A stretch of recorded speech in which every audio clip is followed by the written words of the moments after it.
ఎగువ ప్రాంతాల్లో కురుస్తున్న భారీ వర్షాల మూలంగా పశ్చిమ గోదావరి జిల్లా నర్సాపురం వశిష్ఠ గోదావరి వరద నీటితో పోటెత్తుతోంది.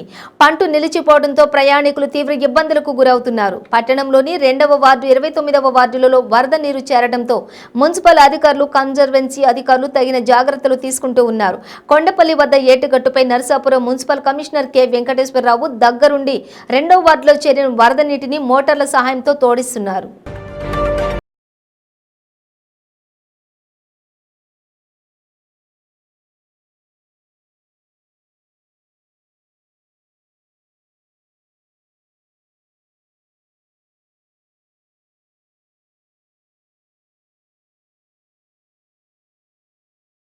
మనకు ఇక్కడ వర్షం లేకున్నప్పటికీ ఎగువ ప్రాంతాల్లో కురుస్తున్న భారీ వర్షాల వల్ల గోదావరి వరద పోటు పెరుగుతుంది.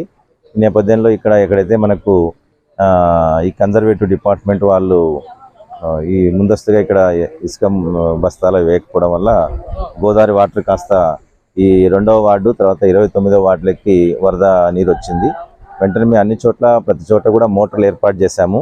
3 ప్రాంతాల్లో ఉన్నాయి. ఎక్స్ట్రా మోటార్స్ కూడా ఈరోజు ఇక్కడ ఫిక్స్ చేశాము. ఇంకొక ఎక్స్ట్రా మోటార్ కూడా ఫిక్స్ చేస్తున్నాము. అంటే ఈ ప్రాంతంలోనే ఈ 2వ వార్డులోనే 3 మోటార్లు పెడుతున్నాము. అట్లాగే 29వ వార్డులో కూడా 2 మోటార్స్ పెట్టేసి పెద్ద మోటార్స్ 7 HP ఉన్న మోటార్స్ పెట్టి 1 గంట 2 గంటల లోపల ఈ ప్రజల కాలనీలో మొత్తం కొంత రోడ్లు మునిగినాయి, ఇళ్ళకి కూడా వెళ్ళే అవకాశం ఉంది. కాబట్టి ముందస్తుగా మా అధికారులందరినీ కూడా అప్రమత్తం చేశాము.